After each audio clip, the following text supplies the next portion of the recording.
Missy Kai is the founder of The Body Intuitive, a holistic therapy company that helps active professionals with chronic pain, injuries, and trauma. She has over 2,500 hours of training, 5 certifications, 8 years of teaching, and 12 years of practice experience in different modalities such as rehabilitative mobility, therapeutic bodywork, clinical yoga therapy, and sovereign sexuality coaching. When not working, Missy enjoys music, dining, and traveling to see friends. In this episode, she hopes you'll take away these core messages.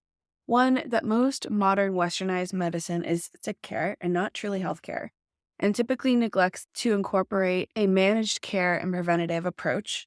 And also that when people do encounter chronic illness, they tend to get stuck in what she calls passive purgatory, and they don't receive clear guidance or instructions or tools on how to transition themselves. That's why she uses an integrated perspective that's also grounded in evidence-based practices. The Chronic Illness Therapist podcast is meant to be a place where people with chronic illnesses can come to feel heard, seen, and safe while listening to mental health therapists and other medical professionals talk about the realities of treating difficult conditions. This might be a new concept for you, one in which you never have to worry about someone inferring that it's all in your head. We dive deep into the human side of treating complex medical conditions and help you find professionals that leave you feeling hopeful for the future. I hope you love what you learn here, and please consider leaving a review or sharing this podcast with someone you love. This podcast is meant for educational purposes only. For specific questions related to your unique circumstances, please contact a licensed medical professional in your state of residence.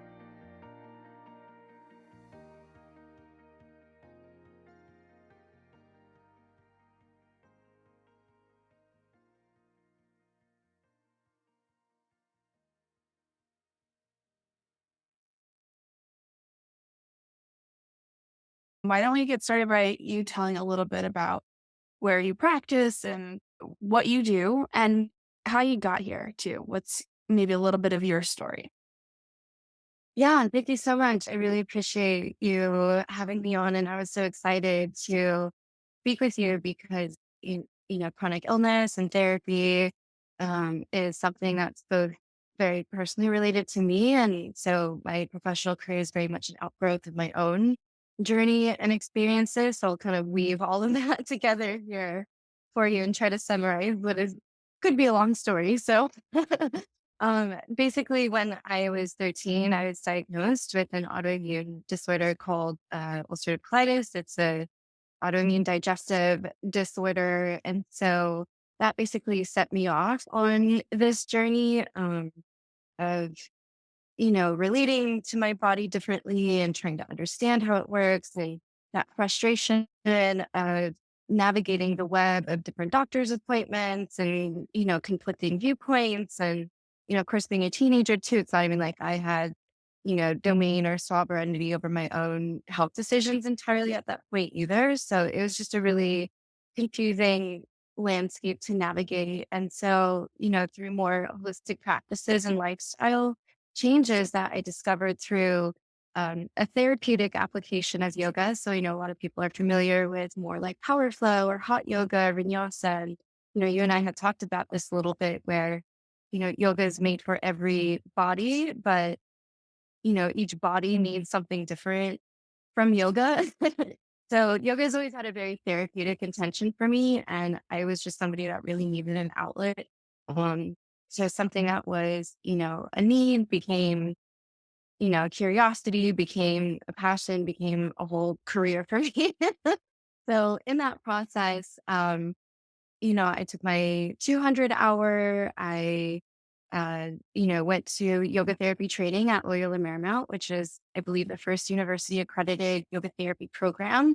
So a lot of the professors there during that time are kind of like grandfathers in this field. Yoga therapy is a separate field from yoga, even as an institution, as a credentialed profession.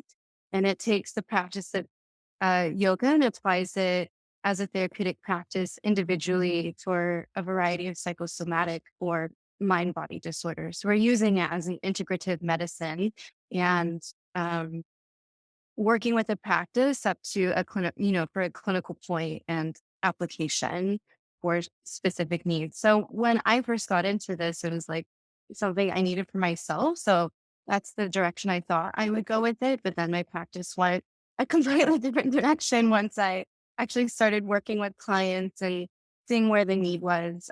So we can get into some of that today. But again, I'm trying to keep this as brief as possible. But nowadays, I'm practicing in Scottsdale, Arizona, and I also have clients a lot on the West Coast and remotely all around the country. I practice as a holistic somatic therapist, and my main modalities include, as mentioned, clinical yoga therapy. I'm also a certified functional mobility rehabilitation specialist. So, injuries, chronic pain, the type of things that your crowd is working with. And I'm also a trauma informed body worker and licensed massage therapist in several states. And currently I'm working towards national certification with that as well. So I can do body work for people in other states too. So, so it's been a journey. Yeah. It's a long process. Anyway, thank you for having me Uh, on here. yeah.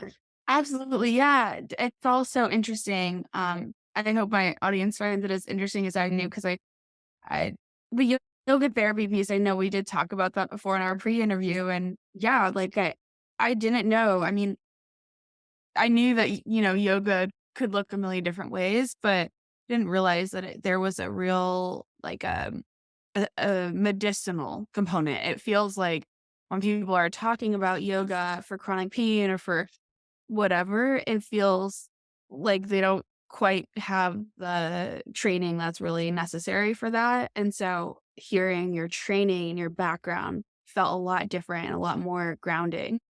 Um, because it just yeah, you were telling me, like, it's even, like, 1,000 hours and or maybe more? Yeah. So, it may have changed since I graduated, and I know that.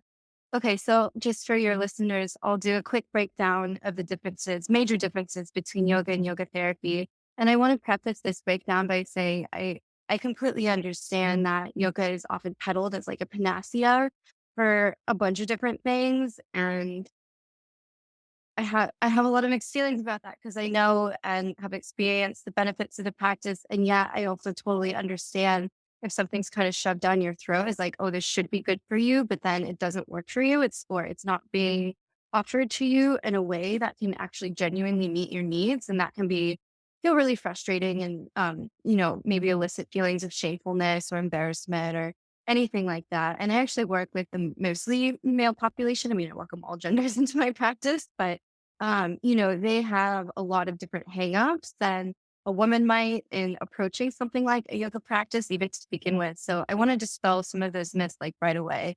So in the breakdown of yoga versus yoga therapy, one of the first and main ones is the certification process. So the 200-hour that you see in the yoga world is the very basis and the prerequisite for entering a clinical yoga therapy program. So you already have to have that, or you'll get it along the way of being in your 1,000-hour yoga therapy program. I think they might have increased the hours to 100 or 1,000 and 100. Anyway, um, so that's just the starting point, right? Is that 200-hour training. So most teachers in that 200-hour are really going for choreography, for vinyasa, flow, focus, learning how to sequence different postures. You'll learn probably a good overview of the basics, the yamas and niyamas, which is like kind of the 10 commandments of yoga philosophy, essentially.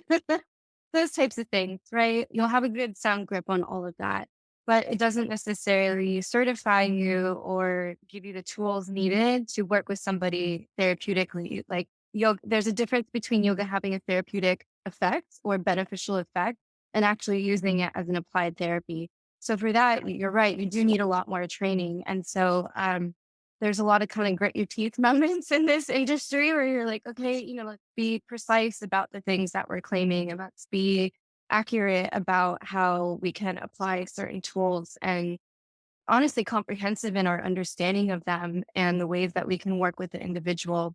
Yoga therapy very, very much emphasizes adapting the practices for the person. So there's really no cookie cutter approach here. So that being said, within the bigger realm of yoga, there's many, many lineages. There's Bikram, there's Anusara, there's Ashtanga, I could go on for Iyengar, just pick your guru, right? Yoga therapy also has a lineage. It's called Yoga Chikitsa in India.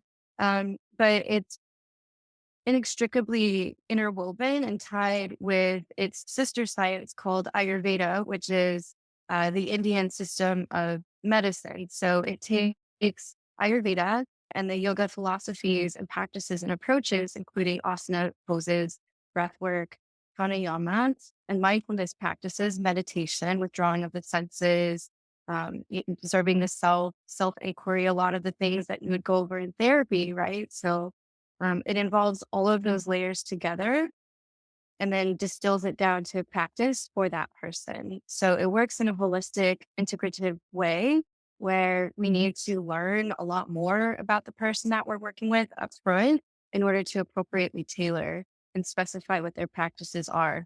And even within that, we're trained that certain practices have a general effect, but there's nuances and contraindications that you also need to be aware of for different types of disorders or imbalances that present in the soma or the body.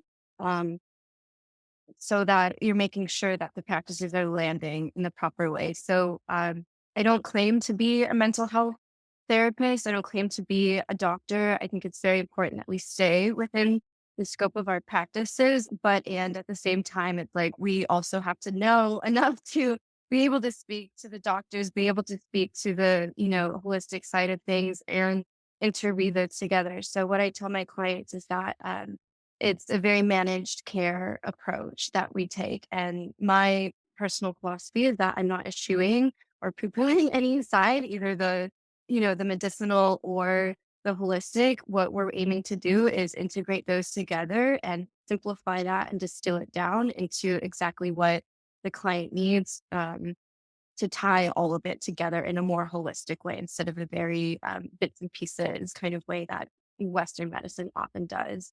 So, yeah, so the 200 hours is the start. The certifying bodies are even different from each other. There's the Yoga Alliance that does all the yoga certifications, and there's the IAYT, the International Association of Yoga Therapists, that is a certifying and governing body for the international yoga certification. So they're going through a lot of changes right now. They're even introducing like a professional licensing exam and like all of that stuff. They're really trying to build the credibility of the profession. Yeah, well, you're doing a good job advocating for them because everything that sounds wonderful. Um, what are some of the like main tenets of your work, whether that's philosophical tenets or mechanical tenets? You can kind of choose where you want to go with that question, but just kind of curious about some of the pillars. Thanks. I think it's a great question. So my practice is not just yoga therapy. I have more trainings than that. So with my individual practice, I can speak to that. Similarly, like doctors or dancers or martial artists, there's different kinds of yoga therapists, right? So my specialty is within the realm of chronic pain, trauma, injury rehabilitation, or some combination thereof. I also offer intimacy coaching too, because I found a lot of times as clients would get comfortable with me, they would start opening up about, that realm of their life. And at first, I saw them as very separate, but now that I've been working with it for a while, I see them as very related to each other because, our intimacy and sexuality is very closely tied to how we relate to our bodies and express ourselves through our bodies and have feedback with our bodies. What is the relationship to that? And that's very much at the core of what I teach, which I have dubbed quote unquote personalized practice. So that's my whole main pillar. That's my whole shtick, my whole jam, which is, make the practice work for the person, not the other way around. So we've taken a whole long loop around what I was saying earlier that we want to put the individual at the center of their treatment and emphasize the wholeness of the self and give the person the proper tools at the proper time and the proper dosage, just like a medicine would, um, to implement the kinds of changes that we want to affect in their life. And so, in my realm, which is again chronic pain, trauma, injuries, usually we start at the Anamaya Kosha, which is the physical body layer. That being said, that's usually what brings people in. It's easy to get, it's easier to think about a physical kind of pain, like, oh, the shoulder hurts, or I have a back pain. it's almost more socially accepted to have those kinds of pains where you can see it, right? It's harder for us as a culture and a society to accept pains that aren't visible, right? Or impact us in invisible ways, right? So, what I've often found is that if we do not address the other layers of being, which include the mind, the subtle body energy of the breath, and even, the layer of, our wisdom body, our personality, the way that we respond and react to things, how our nervous system is wired, um, then those samskaras, the Sanskrit word for guidance, apologize if you hear my gardener in the background. The samskaras will continue to repeat themselves. The patterns continue to repeat themselves. And so a lot of clients will come to me when they've seen like, 3, 4, 5 other providers that haven't gotten better. And a lot of times that missing piece is that we haven't sufficiently or completely addressed the emotional and psychological component of what their pain or pain story is or their trauma story is.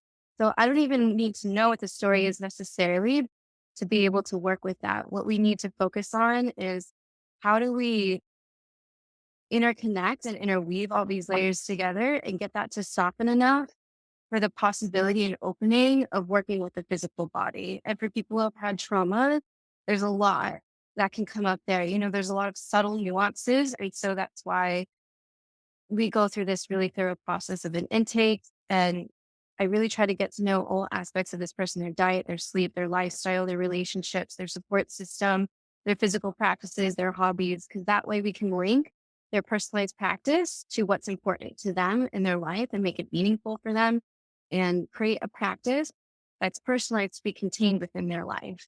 Otherwise, they're just not going to do it. And it doesn't matter how good the technique is if you just never do it at all. Right. So that's my whole spiel and stake is to get people doing their own practices.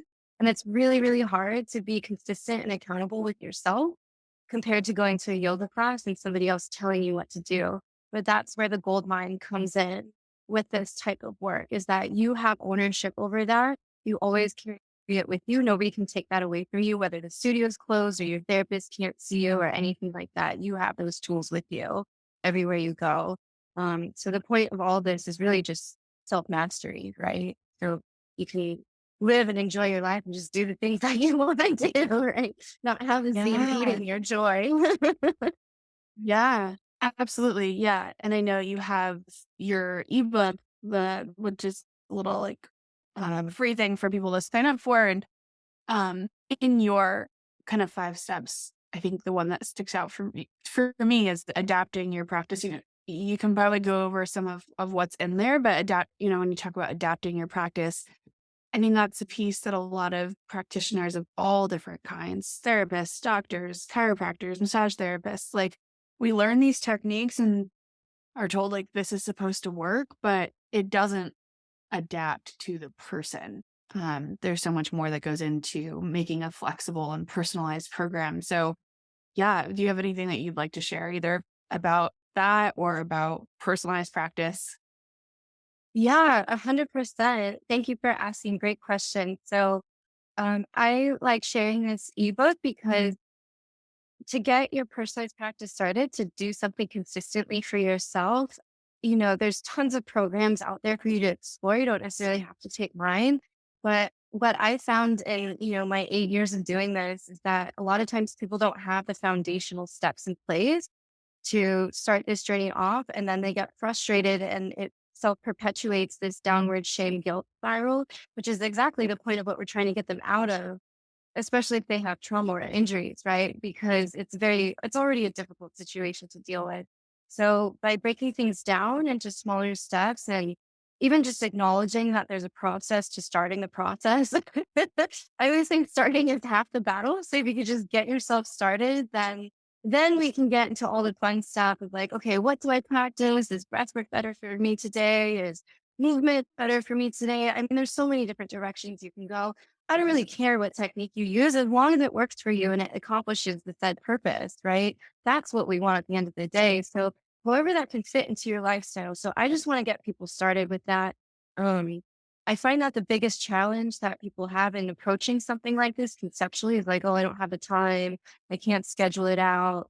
I'm not excited about this. It's not working for me. So I think that's what you're speaking to. And you're like, how do I adapt this practice for myself?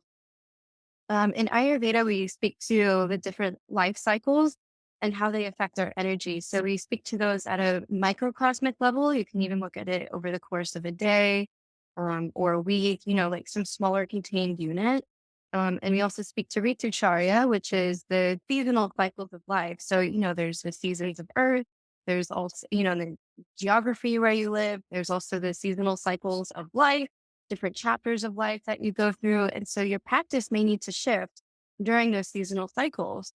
So the structure that we're creating here is that there's always a practice for you to come home to yourself, and that there's always a tool or technique for you to help you experience psychosomatically in a felt sense that balance and that inner centeredness that we're seeking, right? And to hold yourself in that way, basically to help yourself regulate yourself. That's where the self mastery comes in.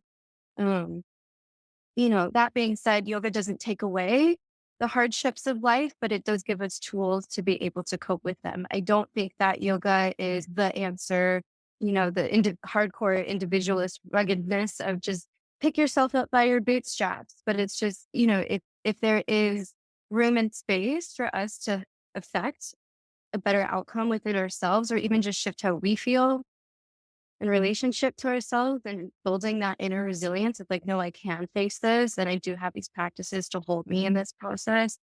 That's the structure that we're implementing here. The exact way that it looks is going to be completely unique to you, completely different to whatever's going on in your life. And so that's the flexibility. So structure and flexibility, discipline, and surrender is where you get flow, right? And flow is what we talk about as a yogic or blissful state. You're just so in the moment that you're completely present. Things are moving. It feels like there's a lack of resistance impeding you in your life. And that state is very healing for our nervous system. It's very healing for our bodies. And there's a lot of different ways people can access that state.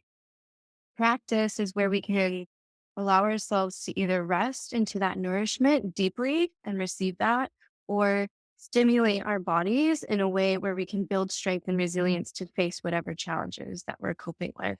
So we may need to modulate that practice according to what's going on each day, each week, each month. So I try to get my clients to structure it out week by week and month by month. I say, okay, 3 months is probably the longest we can think about a container of completing an action, right? So we have our bigger goal. Let's break that down into 3 monthly cycles. Each month is about 4 weekly cycles of practice. If you can do 2 to 3 days a week, about 10 to 20 minutes, it's about an hour a whole week of practice, you will see an effect. Now, you can always do more, but when we're already taxed, the nervous system is simple is enough, right? Do the one or two things. That's it. Because as soon as we blow that, the whole structure is blown. And then again, we go into the self shame cycle. I really try to avoid an aversive relationship to practice with my students. We want to have practice be a safe harbor, a safe space to come back to anytime you need. We need to set it up in a way that works for them, which is a whole art and science, which is, what my clients come to see me with. But if I could just drill it down to the essence, make sure you have the equipment you need, get your space set up, look at your calendar, section out a time that you think is going to work for you. And it's usually when you need time to yourself the most in the day. If it's transitioning from work, great. If it's first thing in the morning, great. But it doesn't have to be. I think a lot of people guilt themselves of like, oh, I don't get up in the morning and do an hour of vinyasa flow. It doesn't have to look like that at all. So move it around in a way that works for you, but don't give up while coming back to the practice. It's really just returning home to yourself over and over and over again. Rinse and repeat until you die. That makes it like, that's it. That's the whole game. That's the honest truth of it. Yes, and I think that's it. I think that can be a huge hang up for people. Like, yeah, this is what I'm supposed to like. This is it. Like, what do I do next? There's always something more we want to look to. And so, yeah, I'm curious, like, even if do your clients kind of start off with like, I need skills, I need this, like, I need that. And then you have to do a lot of education around what you just talked to us about, or what does that usually look like for you? Yeah, I work with a lot of, busy, successful professionals. A lot of them um, are very heady and analytical. And honestly, I enjoy working with complex cases. I usually get a lot of complex and severe cases. So they'll come in and say things like, "Oh, I hate routines." Which is great because the whole point of this is they need to be doing a routine consistently. And, they've seen other people and they've been told that they're never going to get better. And this is just the way that it is now forever. And, that's a lot to overcome. That's a lot of resistance, a lot of density. Right. And so, that's why I like to use the body work initially in my work with people because everybody feels that for the most part, people feel that massage is something that's nice and they can feel both the physical and energetic release.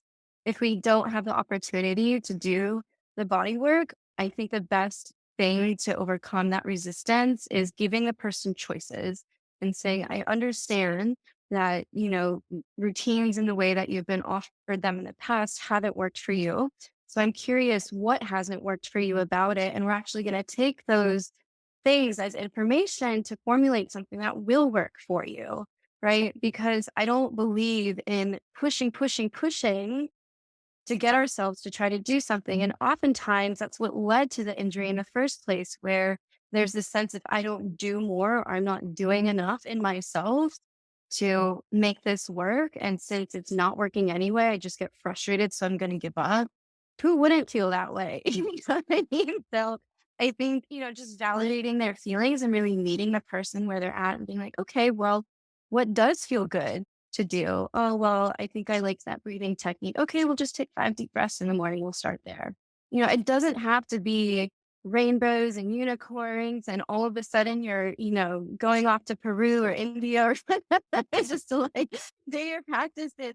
Literally, the point of all of this is for you to be engaged in your everyday life. So we're essentially preparing the mind and the body. And so I think if we reframe that a little bit and say, hey, this is something that you get to choose and you get to feel good about, that is even in itself just a whole shift for the client. And they're like, okay, this is something I get to do. And in fact, if I don't do these things, then I'm actually going to hurt more at the end of the day. And knowing that is not always necessarily enough. And so we recognize that willpower is not something that is reliable for um, the practice like this, that we need to be consistent. So that's why we implement other support structures, such as weekly sessions, such as building a support community around them, such as, building in those therapeutic elements of that relationship. So that way it's like, oh, I am keeping my promises to myself in a way, and that also is healing, for those who are suffering chronic pain and trauma, because it restores that sense of trust within themselves that, oh, I see that a different experience is possible for me, and there's a reclaiming of power in their lives and control over their lives in that. And I think that's what a lot of, chronic illness is. It's like a loss of control over your life. This thing just kind of comes in and takes it over. And it's really, really overwhelming and frustrating. So, just assuring them that this is a safe outlet. You get to choose this, and it's something that can feel good for you, but it does require your commitment. So that's just part of the process. And it takes a little time sometimes, and that's okay. Yeah, I think that's the big piece, the commitment piece. I think there's a lot of shame that happens there, because most of us were not raised in a way that said, here's what we need to commit to, and I'm going to help you and hold your hand until you figure out how to do it for yourself. Most of us are told, like, I told you 5 times already. Why can't you do it by now? So that's the message, I think, that it sounds like you're really helping people shift. And that is how I view my role as well. Is just, I'm here to hold your hand until you feel you don't need it anymore. And Yes, I have the this is my I build my life on this too, right? So we have the education, we have the background, we have the knowledge, but it's not really about the things that I know. And that I think is a helpful, and you want that in your mentor or in your person that you're trusting to share information with you. You know, we have to know what we're talking about in that sense. But it's not really about the specific knowledge. It's about it's about the hand holding. Yes, oftentimes the therapeutic relationship or the coaching relationship is what facilitates the shift. And I don't think people should shame themselves for not being able to self soothe or self regulate out of that, especially if there's pain or trauma, or especially in a chronic sense, too. There's some cycle or pattern. Again, this sounds word is some scar that's being unseen or unmet or unwitnessed. And if the need goes unmet for a long time, like we can't negotiate away our needs. Our needs just are. And so there's a contention in this process with what is and a grappling with what our needs are to take care of ourselves in the way that we uniquely benefit from and will thrive in. And that's a lot of self responsibility. We may have not been modeled or taught self responsibility in that sense, but again, I also think it's very human to go through phases and cycles with practice, just as the earth goes through phases and cycles too. We may have, points of being very intensely engaged with practice and points of being very disinterested in practice. Um, those points are natural fluctuations, and still the practice is just returning home over and over and over again and asking yourself, what do I need? What is my truth here? What is my body asking of me? And over time, we develop a relationship with ourselves to where we're more sensitive to that. A lot of practice is a resensitization. Trauma is too much, too fast, to the point where it breaks and damages. And the healing from that is the resensitization and the wearing away of numbness, so to speak. It's the recoloring of our worlds here. And so that can feel even scary to approach at first. So I say just titrate, take it off in little pieces and bits. And so slower, consistent steps are better than big everything all at once and then nothing at all. Big all at once, nothing at all. We want to start to smooth out those cycles over time. That being said, adapt your practice. Let it flow with your stages of life. Like if you're not able to commit to this, let's find something that you can work with. So I never shame people for not doing their practices. I just encourage my students to be honest with me and say, hey, that's interesting. Just curious, why was that? Why didn't you meet your practice goals this week? Oh, well, there was this going on or this going on. Be like, wait a second, you took 10 deep breaths in that moment where otherwise you would have blown off the handle before. That's practice. Like that is really this in action, So again, the whole point is just to be able to go live your life and do the things you enjoy and nurture, deep, fulfilling relationships and things that you enjoy. So anyway, I don't want to model on forever, but I appreciate No, the that's question. great. I'm curious, I work a lot with women and cycles, and so of course menstruation comes up a lot, but you work a lot with men, and so I'm curious, are there any cycles that are specific to men that you would talk more with them about? Oh gosh, yeah. So I work with a lot of men, kind of like in their middle ages of life and middle stages of life. So what I see come up a lot is um, so many things. I have a great presentation on YouTube about healing the male trauma cycle because the way that men cope with trauma is different than the way that women do. And so it will present in different ways. So a lot of times things like, substance abuse or difficulties and intimacy might come up, or there's this general feeling of like, oh, I'm getting older and a grappling with the aging process, not wanting to get older or wanting to still feel young as long as possible. But then, the injuries and mobility, the aches and pains start to come in and they're like, okay, I'm not invincible anymore. I'm not 22 anymore. Right. So, and there's many aspects of life that this bleeds into. So it also impacts their career, how they're able to show up at work. It also impacts their self image and their confidence in terms of dating and intimacy, depending on the stage of life that they're in with relationship. So I always tell them, I know this is hard work for you to do. I think it's really courageous for you to even be here in the first place because you're raising your hand and saying, I need help with something. And oftentimes, even that is too vulnerable for the guys, right? To say, because um, needing help or vulnerability can be seen as weakness. And it's often true. So even for them to get to that point in the first place, I think is really brave. So I just try to be really grounded and practical in the way that I approach my work with them and just say, here's how this is going to benefit you. Here's the couple things that I need you to do. And let's do it in a way that feels good to you and fits within your lifestyle. And actually what I found is even though the guys are, tend to be a little bit more resistant at first, they, after that 2 or 3 month initial hump period of working with that, will stick with this for years. They'll be some of the best practitioners and they'll do their practices for like 5, 10 years consistently. It's like that old guy running a marathon. He's just placing one foot in front of the other, right? So he eventually gets there. It's really beautiful to Yeah. witness. 'Cause, like, when they become leaders of their communities, they're a lot more in touch with themselves and their bodies.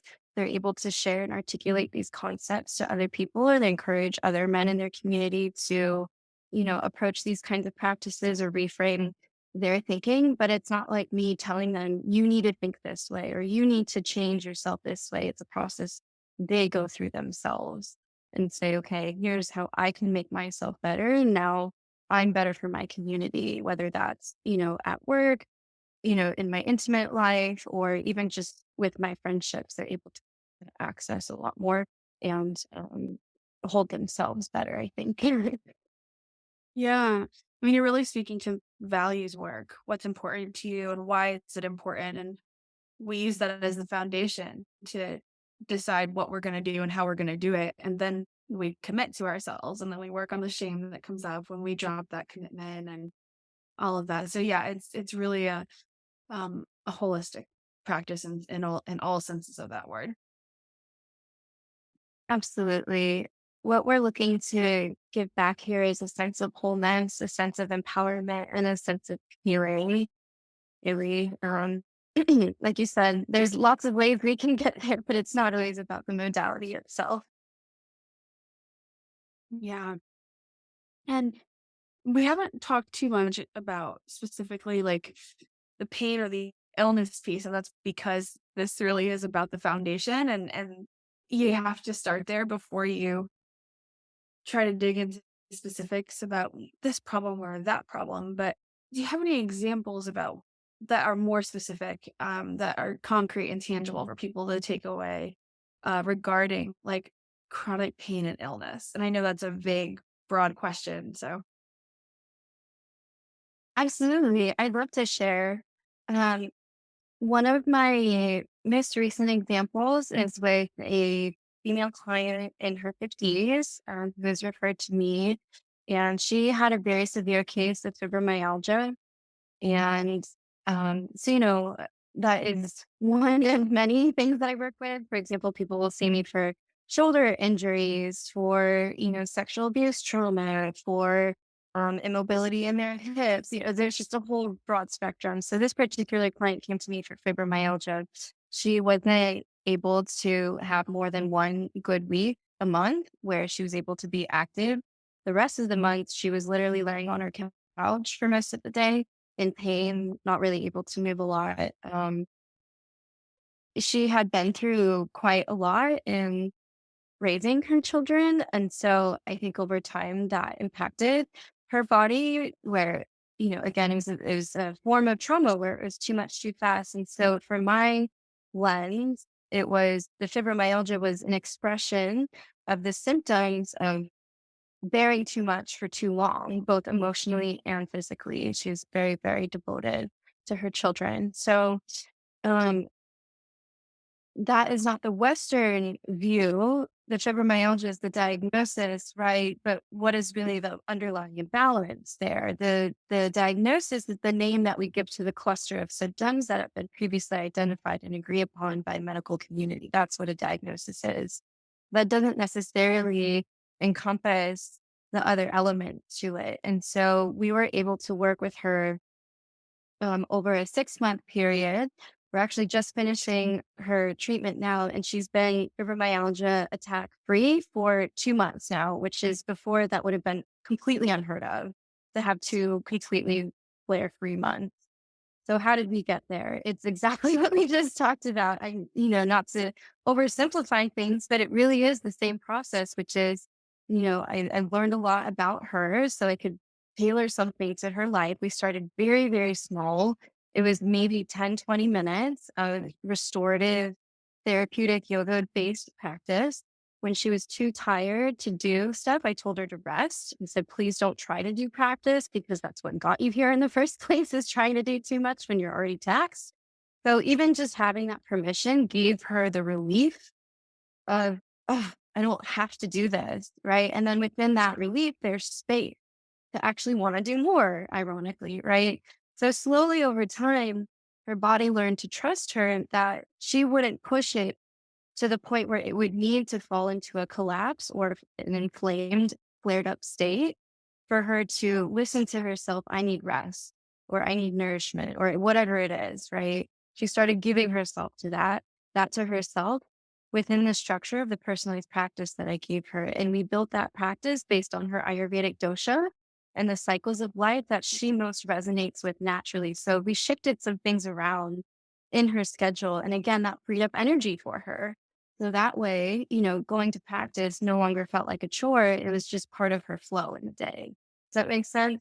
So then she's starting to hit, these beneficial practices and a better cycle within her day. And then those wins just keep stacking on each other. Yes, there were some things that came up during our treatment. She actually still had some really stressful incidences happen, but I was so proud of her because she was able to use her practices and buffer those to the point where she didn't have a fibromyalgia attack. That's huge, like that. Oh, So yeah, that's trained her resilience and her system to not need to go there anymore. So that's what I'm saying. Like the diagnosis, in my view, is just a label of the symptoms. We need to understand why the symptoms are there in the first place, right? Unless there was like some car crash where it's like, somebody ran into your arm. I also have those clients too, yeah. like, and that's a different kind of trauma. This is like, I'm rebuilding trust with my body and now that Yeah. trust is there, it's not attacking her anymore. And she can get her life back. She had weeks, months back in her days that Yeah. she could have Beautiful. out. Yeah.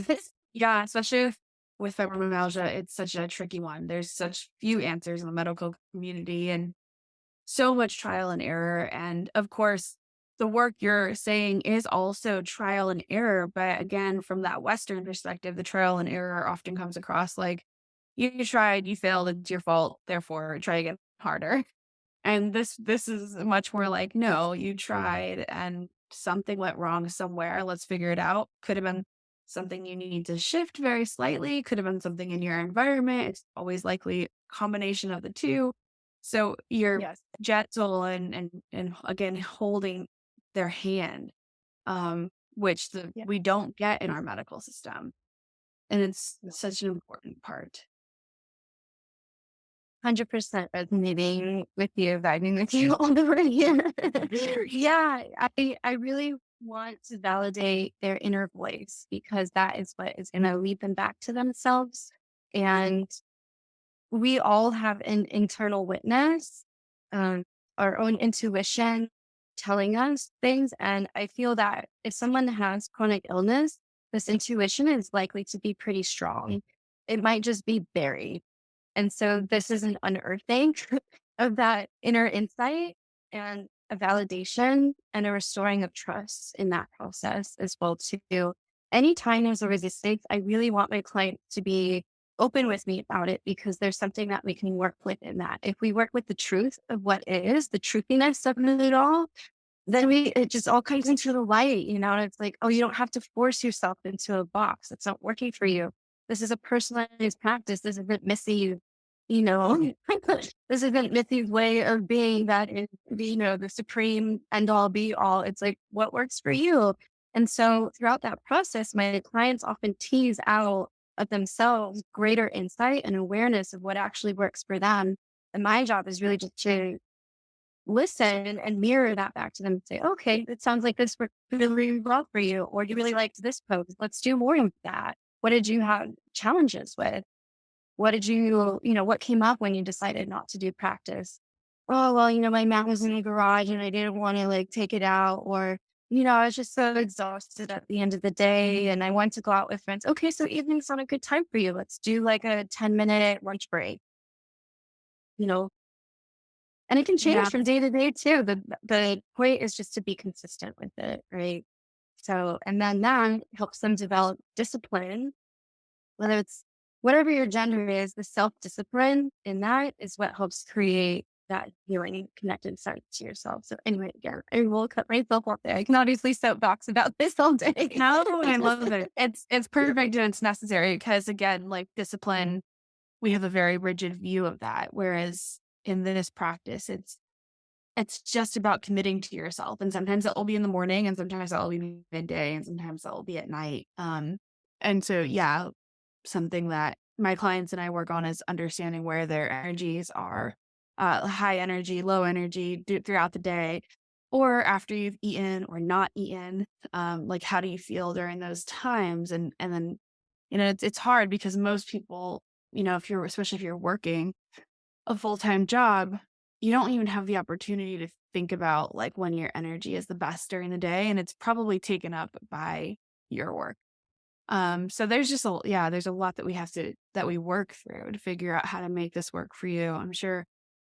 Can you list some of the obstacles that maybe come up for you and your clients in that kind of way? Like things that are without not in their control, but also could be eventually, like changing jobs or whatever. At first, that's a very like that's I can't just change my job and maybe we work towards that. But yeah, are there any obstacles that you can think about? I have a perfect client case study example to share with you about that. I had one client who came to me for an inflammation in his hip. He was a bartender, and it was very clear to me from listening to him, even in our first call, that he needed to get himself out of that environment. Bartending was no longer a good place for him to be. His life, his body, everything was like screaming for a change, right? So it's just like, when you're on the outside, it's a little more obvious, but when you're in it. And gosh, you're just totally in it, right? um, I never told him, you need to change your job. We went through a practice of, okay, well, let's identify the things that may be inflaming to you in your life. What kinds of things are supportive for you to not feel inflamed in your life? This is this person's livelihood and they've done this for years. So I'm not, who am I to come in and be like, just quit your job? Right? That'd be almost insulting. We don't have that kind of relationship yet. And I'm just a therapist. Right? So, um, but he eventually did, and it happened in a way that was best for him because it was his choice and it was something that he came to his own realization to through the practices, right? And it happened in a way of divine timing where it didn't leave him in a lurch at all. And it felt like something that was really an expansive choice for him and the obvious choice at that moment because he had done all of the practices and, months of working together to feel ready for that. And so I was so proud of him. And now he's started his own business and photography too, and he's getting ready to move. And he knows that he's very aware that the city in which he's living currently is not suited for him and the kind of people he wants to date and all this stuff. But that is light years beyond where we started. Right. So I never tell people how to live their lives. Right. I have my own set of beliefs and values in politics or whatever, but my job is not to impose those on other people. It's really to guide them back to their own insight And through that insight, the choices will become obvious. Another example is a client that he was an addict and, had substance abuse issues and pretty severe. He was very deep in his addiction. And so when we first met, I said, you don't come to sessions like this, but, you know, I'm not going to be another person in your life to tell you to just stop. Okay. I'm going to say that you can do what you want to do, but and if you follow these practices, the appeal of whatever emotional need you're getting met from using the substances is slowly going to die away. And it won't become as appealing to you anymore. And that's something that you're going to have to grapple with. I just laid it out for him straight. I was like, but your other Yeah. choices and doing these practices will become more appealing because you'll feel that the actual need that you're trying to get met through these other activities is being more substantially nourished in a deeper way that's actually real for you. And that's something that you can have control of. Whereas these other substances, it's just going to be temporary always. You're always going to Right. need more.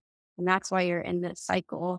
There's an endless supply of practices here for you, but you have to choose them. It always goes Yeah. back to choice. So, um, he, that was years ago. So this has been a long journey for him. That was 6 years ago. And so he's gone through several relapses, but now he's several months post rehab treatment, doing really well, playing golf, hanging out with his friends, filming documentaries. It's still a journey and he's still going through it. But again, it's like all I can do is offer, and it's up to them if they want to accept the invitation. And a lot of times the desire is there, but when they're presented with the question like this, it's like they know these other things have to fall away. And so that process needs time. Right. And so they'll come to it in their own time. I think it's a violation for me as a trauma informed practitioner to try to enforce my own timing onto their situation. All I can do is hold the container. Does that make sense? Right. Yeah. No, absolutely. That's how I practice as well. And it's hard there are a lot of mental health therapists that listen to this podcast. So just normalizing for a second how hard it is to be in that role and how much work it takes personally to be able to hold space um Yeah. and not have a desired outcome without feeling like it's your fault or you're doing something wrong. And then we can easily project that onto the client that they're doing something wrong. So it's such a intense practice for everyone involved, the client, the practitioner, and we make commitments to each other, but the commitments are I'm going to show up and do everything that I am supposed to do, and you're going to show up and do everything you're supposed to do. And those two things are independent of each other. If you start to show up and you're not doing what you're supposed to do, I'm still going to do what I'm supposed to do in this relationship for you, but I won't do anything more and I won't do anything less. So I'm not going to resent you, the client, for showing up and not holding your commitments. But I'm also not going to overreach and start to do more in an effort to save or fix. I'm going to stay centered in my own practice and do exactly what I'm supposed to do. 100%. Yes. Yes. And I also want to apologize to anybody listening if you have felt responsible for that in the past, or like there's something wrong with you just because you didn't get it in the way that your provider explained it, that just maybe not the right provider for you, or you just, maybe it will take both times. I had to echo your thoughts, I've had to slow myself down. Um, I mean, my clients are just amazing. I have so much admiration for them. Really. I was working with a very intelligent client, very successful man, and to speak to this point, he was an NFL football player. He had a successful firm. Like all the bells and whistles of life, right? And I was like, okay, this person has a pretty good grip. Like we can, go at a pretty good pace here. And I had to slow myself down and check my ego because it was very clear from doing a few practices, even just basic breath work, where it's like, oh, he needs this broken down. And I felt him get frustrated and asking questions of me to explain what was going on more because I could feel like he felt like he should have gotten it already. And I also felt like he should have gotten it already. So that was my fault. I took responsibility for that. I said, look, I clearly need to explain this in a different way to you. So let me slow my roll here and we'll just start over from the beginning. Let's take a deep breath and we'll start this over. I'm going to break it down even smaller steps here.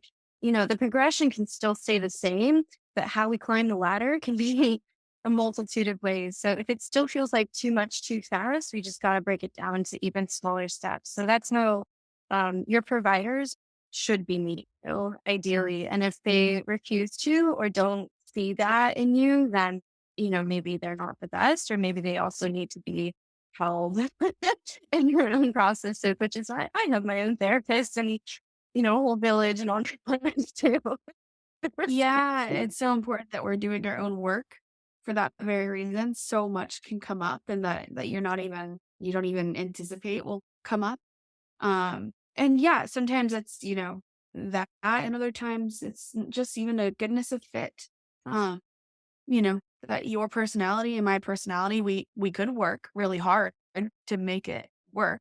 Or we could refer you to somebody who has a better match for your personality, so that the work is easier. Because that's really, and I did hear you talk about that concept and titration, and we want to ease into this work. Otherwise, we just fall back into the all or nothing crash, burn, go, crash, burn, Yes, Yeah. yes, that's such a deep pattern in a chronic illness community. So, I just, again, I want to leave you with personalized practice.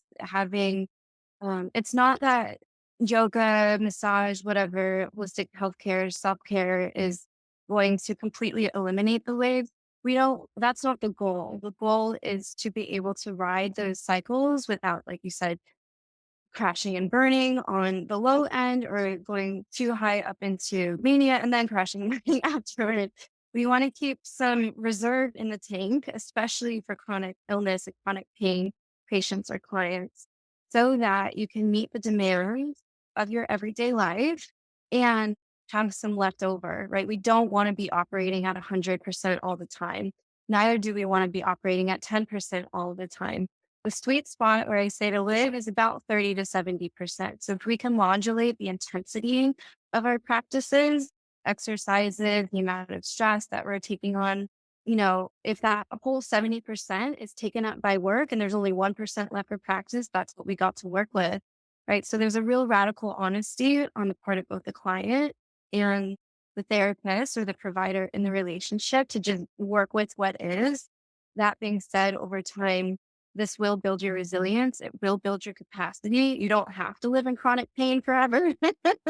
And any combination of Western and Eastern modalities that works uniquely for you is going to be the best solution for you. So I really want people to feel empowered to seek that out for themselves. You are your own self authority on your experience. Yeah, thank you so much. Is there anything else you wanna share that we didn't quite share today? Um, I would just say if anyone wants to connect with me, they're more than welcome to reach out. I have a YouTube channel, The Body Intuitive, where I go more into, my coaching on sovereign sexuality and healing the male trauma cycle and mobility rehab, all the things. Um, I also have Instagram, The Body Intuitive. Check out that 5 steps to start your personalized practice guidebook. And then there's an email at the end too, also an offer for a free consult if anyone wants me to give them personalized insights on how they can adapt to practice for themselves into their own life. So you're more than welcome to take me up on that offer. But I really just have to say thank you so much, Destiny, for welcoming me onto your podcast. And Yeah. it sounds like we're just really aligned in the way that we approach and work with our clients. And I think that takes a really rare and special kind of provider to be able to work up to that level because there's just not a lot of that out there, to be honest with you. So, Yeah. congratulations as well on all you're accomplished. And your students are very lucky to have you. I call them students, sorry, clients. Yeah. No, I love that. Yeah, well, I appreciate that, and same back to you. You've, obviously have a ton of discipline as well and can easily it looks like you can flow into you can go back and forth between rigidity and flow, and that's such a hard practice. So, Thank you for all of the information you put out there for free and the work that you're doing as well in this community. Thanks, girl. Well, I hope you all have a great day. Enjoy the rest of this. And just remember that practice is always for you, not for anybody else, right? Yes, yes, for you and no one else. Thank you so much. All right. Take care. Thanks for listening. If you learned something new today, consider writing it down in your phone notes or journal and make that new neural pathway light up. Better yet, I'd love to hear from you. Send me a DM on Instagram, email me, or leave a voice memo for us to play on the next show. The way you summarize your takeaways can be the perfect little soundbite that someone else might need. And lastly, leaving a review really helps others find this podcast, so please do if you found this episode helpful. And P.S., clicking subscribe ensures you'll be here for the next episode. See you then.